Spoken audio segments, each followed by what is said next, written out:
Kamusta ka kaibigan? Nandito na naman tayo upang talakayin ang isang topiko na talaga namang napaka-interesting ating pag-uusapan. Ano nga ba ang itsura ng langit? Dahil kung ating makikita ang konsepto ng langit sa ating mga napapanood ng pelikula ay ibang-iba ito sa sinasabi ng banal na kasulatan. Ating pag-usapan ito mga kaibigan.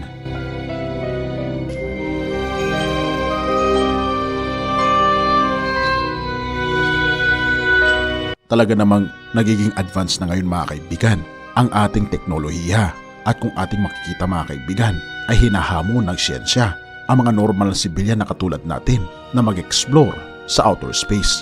Meron kasing tinatawag mga kaibigan na X-Prize na open sa lahat. Ito ay hamon ng United States of America na pag nagawa mo ang X-Prize ay mabibigyan ka ng $10 million. Simple lang mga kaibigan ang rules. Number 1 ay kailangan mo lang mag-launch ng 3 civilian sa outer space. Dapat ito ay 62 miles sa outer space. At pagkatapos ay ibabalik mo ang 3 taong ito. Pwede yung kaibigan mo, tatay mo o kapatid mo. Bahala ka. Kahit sino ay pwede mong idala doon. Pagkatapos ay dapat makabalik sila dito sa planet Earth ng ligtas at malusog pa rin. Pagkatapos nito mga kaibigan ay iyong ipapalipad ulit sila ang 3 mga tao na ipinalipad mo 14 days ago at gagamitin nila ang the same vehicle. At ito mga kaibigan, ang hamon, hindi ka pwedeng gumamit ng kahit anumang government grants o anumang materials galing sa gobyerno. Ito ay sa sarili mong bulsa. At pagkatapos, ino-notify mo ang X-Prize Committee at least 30 days in advance para i-launch at ma-approve ang flight na ito. At ito ang good news mga kaibigan, open ito sa lahat. Kung nais mo itong gawin, ay pwede mo siyang subukan. Ngunit ang bad news mga kaibigan ay may nakakuha na sa X-Prize. May nakakuha na at nanalo ng $10 million.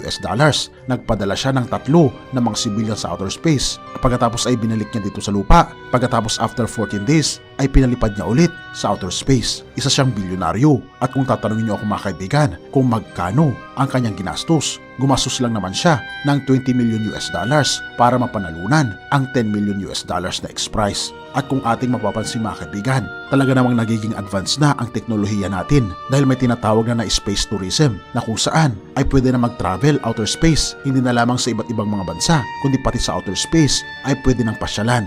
Ito kasi mga kaibigan ay naging posible dahil sa isang batas sa United States na Commercial Space Launch Amendments Act ng 2004 na kung saan ay pwede ka nang mag-enjoy ng view sa kalangitan. Habang ikaw ay nasa outer space, makikita mo na mas malapitan ang mga bituin at planeta. Pwede ka dong maglaro ng tennis na habang lumulutang at walang gravity mga kaibigan. Nalilipad ka habang ikaw ay naglalaro ng basketball. At meron na rin mga hotels at accommodations sa outer space. At kung ating mapapansin mga kaibigan, ang pwede lang na pumunta dito ay ang mga tao na mayayaman. Ngunit ito mga kaibigan ang good news dahil mayroong langit na mas maganda pa sa pagpapasyal sa outer space. At ito mga kaibigan ay titirahan natin ng panghabang buhay. Ang tanong mga kaibigan ay, ano at gaano kahaba ang habang buhay? Kung iyong bibilangin mga kaibigan ang mga bato sa karagatan at ang mga bato at buhangin sa buong mundo, pagkatapos ay i-add mo pa ang mga punong kahoy, gayon din ang kanyang mga dahon. At pag na-compute mo ito mga kaibigan, ito ang taon na umpisa pa lang ng forever natin sa langit na bayan. Ganito katagal mga kaibigan tayong mamumuhay sa langit na bayan na ipinangako ng ating Panginoong Diyos. Ang tanong ay, what and where is heaven?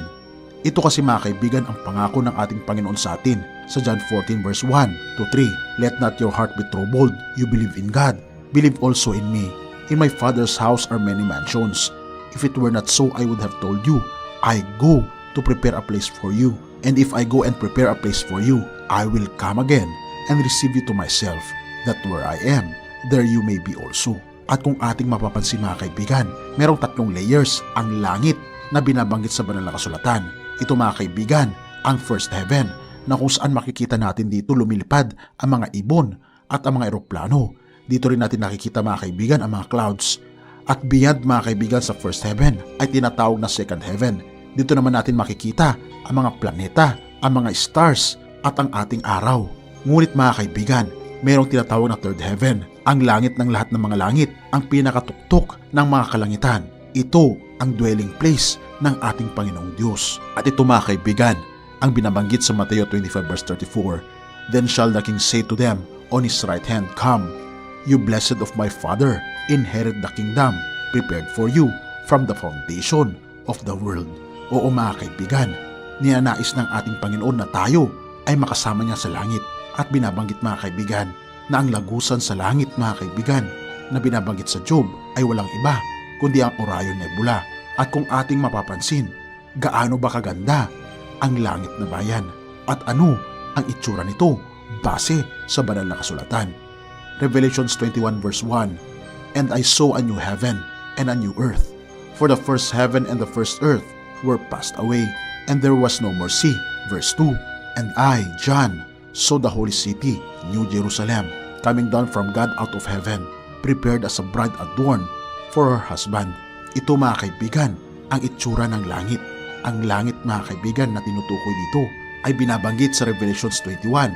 Binabanggit niya dito, verse 12, ang langit mga kaibigan had a wall great and high, and had 12 gates, and at the gates 12 angels, and names written thereon, which are the names of the 12 tribes of the children of Israel. And verse 14, "And the wall of the city had 12 foundations, and in them the names of the 12 apostles of the Lamb." Dito natin makikita mga kaibigan na mayroong 12 pundasyon ang langit at 12 gates na kung saan nakasulat dito ang mga pangalan ng 12 tribo ng Israelita. Ibig sabihin, sila mga kaibigan ang naging pundasyon ng pananampalatayang Kristiyano sa lumang tipan. Habang sa mga pundasyon mga kaibigan ay makikita naman dito ang 12 disciples na kung saan sila ang naging pilar ng pananampalataya sa bagong tipan. At kung ating mapapansin mga kaibigan, sa Revelations 21 verse 13, ito ay hugis parisukat na kung saan merong 12 gates, 3 gates bawat side. Sabi niya dito, on the east 3 gates, on the north 3 gates, on the south 3 gates, and on the west 3 gates.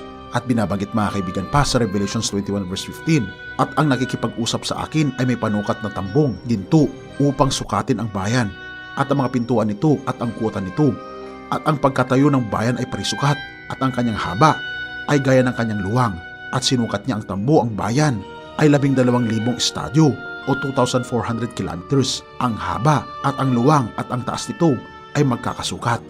Ito mga kaibigan ang syudad ng New Jerusalem. Kung ating makikita mga kaibigan ay napakaluwang nito. Ito lamang ang parang Manila ng buong kalangitan. Kumbaga ito ang sentro mga kaibigan na syudad sa langit na bayan na ito ang titirahan ng mga taong nananampalataya sa ating Panginoon. Sa verse 17, binabanggit dito, "At sinukat niya ang kuta nito ay 144 na siko o 64 meters ayon sa sukat ng tao sa makatuwid bagay ng isang anghel." Sa verse 18, ito mga kaibigan ang nakakamangha, ang itsura mga kaibigan ng langit na bayan. At ang malaking bahagi ng kuta niya ay haspe. Wow! At ang bayan ay dalisay na ginto na katulad ng malinis na bubog. Oo mga kaibigan, ang itsura ng kalangitan ay puros ginto, at makikita natin dito ang mga mahalagang mga bato na sobrang mamamahal, pero sa langit mga kaibigan ay natural lang ito. Ito mga kaibigan ang binabanggit sa libro ng Revelation, ang mga mahalagang bato na natural lang mga kaibigan sa langit na makikita natin. Ito mga kaibigan, sa verse 19 makikita ang jasper, sapphire, chalcedony, emerald, sardonyx, sardius, chrysolite or chrysoberyl, beryl, topaz, chrysoprase, jacinth, at amethyst. Kung ating makikita, ito mga kaibigan ay mahalagang mga bato na nagkakalaga ng milyones, kahit ito lamang mga kaibigan ay maliit lamang. At sa langit na bayan mga kaibigan, wala ng grava, wala ng hollow blocks na gagamitin para sa mga material ng ating bahay, sapagkat ang ating mga bahay mga kaibigan ay gawa lahat sa mahalagang mga bato katulad ng diamante at mga precious stones na aking nabanggit. At syempre mga kaibigan, hindi mawawala ang ginto.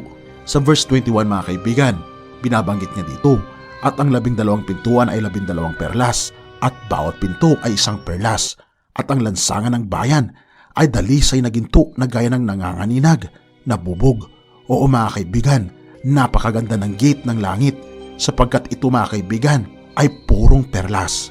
Kung inyong mapapansin mga kaibigan, ang perlas ay ginagawa mga kaibigan ng ilang daang taon ng isang kabibe, na ang perlas mga kaibigan ay nabubuo sa pamamagitan ng mga luha ng kabibe dahil mga kaibigan sa mga irritants.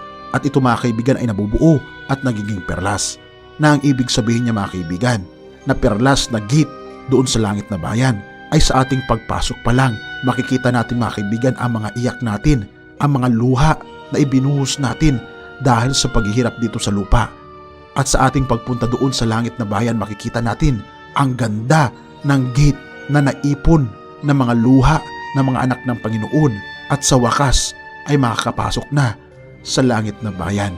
At mga kaibigan, alam nyo ba, hindi na natin kinakailangan ang kuryente doon. Verse 23, at ang bayan ay hindi na kailangan ng araw o ng buwan man upang lumiwanag sa kanya, sapagkat nililiwanagan ng kalulatian ng Diyos at ang ilaw doon ay ang kordero. Oo mga kaibigan, ang ating ilaw ay walang iba kundi ang ating Panginoong Diyos. Sa sobrang kaliwanagan niya ay maiilaw niya ang buong lugar mga kaibigan sa langit na bayan. Pahayag 21 verse 1, ipinakita rin sa akin ng anghel ang ilog na nagbibigay buhay. Ang tubig nito ay kasing linaw ng kristal na dumadaloy mula sa trono ng Diyos at ng Kordero.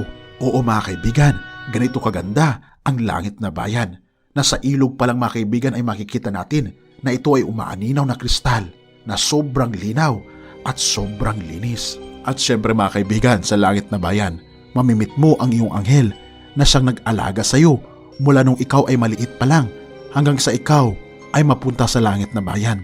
Magkwekwentuhan kayo ng iyong anghel kung paano kanya inalagaan sa iyong buhay dito sa lupa. At ganoon din mga kaibigan, ang ating Panginoong Hesus ay makakapiling natin sa langit na bayan. Ang Panginoon na siyang tunay na nagmamahal sa atin, ang tunay na nag-aaruga at tunay na may malasakit sa atin ay makikita natin mga kaibigan sa langit na bayan. Pagdating kasi natin mga kaibigan sa langit ay syempre mayroong resepsyon na tinatawag na kung saan napakahaba ito na table na kahit sa kaduluduluhan ay makikita mo kung sino ang nandun dahil sa linaw ng ating mga mata sa langit na bayan. At magkakaroon din tayo mga kaibigan ng mga pakpak na makakalipad tayo sa iba't ibang dako ng mga planeta at mga lugar na kung saan hindi pa natin nakikita at napupuntahan. Ganito kaganda mga kaibigan ang langit na bayan. Ngunit mapapansin natin mga kaibigan habang tayo ay nasa lupa, ang mga tao ay gumagawa ng kaparaanan upang pahabain ang kanyang buhay. Katulad na lamang ng unang emperor ng China na si Emperor Qin Shi Huangdi noong 200 BC. Hinahanap niya ang tinatawag na Fountain of Youth na kung saan ayaw niyang tumanda at ninanais niya na maging mahaba ang kanyang buhay. Kaya naman sa kahuli-hulang bahagi ng kanyang buhay ay nagpagawa siya ng mga terracotta warriors na gawa sa clay dahil naniniwala siya mga kaibigan na makakasama niya raw ang mga ito sa afterlife. At maging kaibigan sa kapanuhunan natin ngayon, ang mga tao ay humahanap ng kaparaanan na humaba ang kanilang buhay at bumata ang itsura. Ngunit alam niyo ba mga kaibigan, may napansin ako, mura lang mga kaibigan at mabibili natin ito sa drugstore. 25 pesos lang ay sobrang bata mo na at hindi mo na kinakailang gumastos pa ng napakalaking halaga. Ito mga kaibigan, ang tsupon. Ngunit joke lang ito mga kaibigan. Makikita kasi natin na sobrang obsessed ng mga tao ngayon na magpabata ng itsura. Kaya naman ninanais ng ating Panginoon na makasama tayo mga kaibigan sa langit na bayan dahil doon makikita natin ang ating katawan na magiging immortal. Pahayag 22 verse 2, sa gitna ng lansangan ng lungsod, sa magkabilang tabi ng ilog ay may punong kahoy na nagbibigay ng buhay. Namumunga ito ng 12 beses sa isang taon, isang beses sa isang buwan. At ang dahon nito ay nagpapagaling sa mga bansa. Oo mga kaibigan, mayroon dong puno na tinatawag na Tree of Life na kung saan nagbubunga ng 12 na klase ng bunga bawat buwan. For example mga kaibigan, January ay orange, pagdating ng February ay mangga, pagdating ng March ay grapes. At dito natin makikita mga kaibigan na habang tayo ay kumakain sa mga prutas nito, iyon naman mga kaibigan ang paghaba ng ating buhay na magkakaroon tayo ng immortal life at babalik ang ating dating height na katulad ng height ni Adan tsaka ni Eva na umaabot ng 14 to 16 feet. At wala na rin kukulubot mga kaibigan ang mga balat sapagkat maging ang lola mo at ikaw ay parehas ang itsura at hindi makikita ang katandaan sa ating pangangatawan. At ito mga kaibigan ang good news. Pahayag 21 verse 4, papahiran niya ang mga luha sa kanilang mga mata. Wala ng kamatayan, kalungkutan, iyakan o sakit sapagkat lumipas na ang dating kalagayan. Oo mga kaibigan, wala nang mamamatay doon sa langit sapagkat nais ng ating Panginoon na tayo ay bigyan ng buhay na walang hanggan. Maging ang mga leon at tupa ay sila mga kaibigan ay magkatabi sa pagtulog. Dahil wala na mga kaibigan nagkakainan ng mga hayop. Ang mga uso ay pwede na makipaglaro sa mga bata. Maging ang mga aso ay talaga namang makikita ang mga ngiti sa kanila. Pahayag 21 verse 24, 25, 26. At dadalhin doon ng mga hari ang mga kayamanan nila at palaging bukas ang mga pinto ng lungsod dahil wala nang gabi roon. Ang magaganda at mahahaling bagay ng mga bansa ay dadalhin din sa lungsod na iyon. Oo mga kaibigan, sa lugar na iyon ay wala nang security guard, wala nang magnanakaw at wala na ring mga lock ang ating mga pintuan. At may pagkakataon tayo mga kaibigan na pumunta sa iba't ibang mga planeta na ginawa ng ating Panginoon at makikita natin mga kaibigan kung gaano kaganda ang mga ginawa ng ating Panginoong Diyos. At everyday, oo mga kaibigan, araw-araw ay surpresa para sa atin at gagawin ito ng ating Panginoon ng walang hanggan. At alam nyo ba mga kaibigan, maliban sa tirahan natin sa syudad ng New Jerusalem, ay pwede tayong magpatayo ng ating bahay sa labas ng syudad. Binabagit ito mga kaibigan sa Isaiah 65 verse 21. Sa panahong iyon magtatayo ang aking bayan na mga mamamayan at titirhan nila ito. Magtatanim sila ng mga ubas at sila rin ang aanin ng mga bunga nito. Oo mga kaibigan, tayo ay magpapatayo ng mga bahay doon na hindi nagawa sa graba, kundi gawa mga kaibigan sa mamahaling mga bato at precious metals. At magtatanim din tayo ng mga prutas na wala nang magnanakaw, kundi tayo rin mga kaibigan ang kakain nito. Oo mga kaibigan, napakaganda ng langit at napakabuti mga kaibigan ng Diyos dahil ito ang kanyang panukala para sa atin. Ngunit ito mga kaibigan, ang babala ng ating Panginoon sa pahayag 21 verse 27. Pero hindi makakapasok doon ang anumang bagay na marumi sa paningin ng Diyos, ang mga gumagawa ng mga bagay na nakakaya at ang mga sinungaling. Ang mga makakapasok lang doon ay ang taong nakasulat ang pangalan sa aklat ng buhay ng Kordero. Oo mga kaibigan, nais ng ating Panginoon na isuko natin ang ating buhay sa Kanya. Meron kasing dalawang klase ng libro sa langit, ang libro ng buhay at ang libro ng patay. Habang tayo ay nabubuhay sa kasalanan at hindi natin tinatanggap si Kristo mga kaibigan, ang ating mga pangalan ay nakasulat sa libro ng patay. Ngunit pagtatanggapin natin si Kristo bilang ating personal na Savior, ay buburahin ng ating Panginoon ang ating pangalan sa libro ng patay at tayo ay magiging mapalad na isusulat niya ang ating mga pangalan sa libro ng buhay. At nais ng ating Panginoon na talikuran na ang ating mga kasalanan dahil nais niya mga kaibigan na makapiling tayo sa langit na bayan. At babanggitin niya pagdating natin doon, "Well done, thou good and faithful servant. Come, enter the joy of the Lord." Mga kaibigan, hinihintay ka ng Panginoon na lumapit ka sa Kanya. Purihin ang Diyos at salamat kaibigan sa iyong panonood. Bago natin ipagpatuloy kaibigan, siya nga pala ang Great Controversy na isa sa mga pinaka-kontrobersyal na libro dahil tumutukoy ito sa mga propesiya sa libro ng Daniel at Revelation na nagaganap na sa panahon natin ngayon bago ang pagdating ng ating Panginoong Diyos ay pinamimigay na namin ng libre sa pamamagitan ng PDF. At ito ay nasa limited lamang na panahon, kaya i-click mo sa description sa baba upang ma-avail mo kaibigan ang napaka-importanteng libro ito na magbubukas sa iyo sa mas maliwanag mong hinaharap. Purihin ang ating Panginoong Diyos at tayo magpatuloy.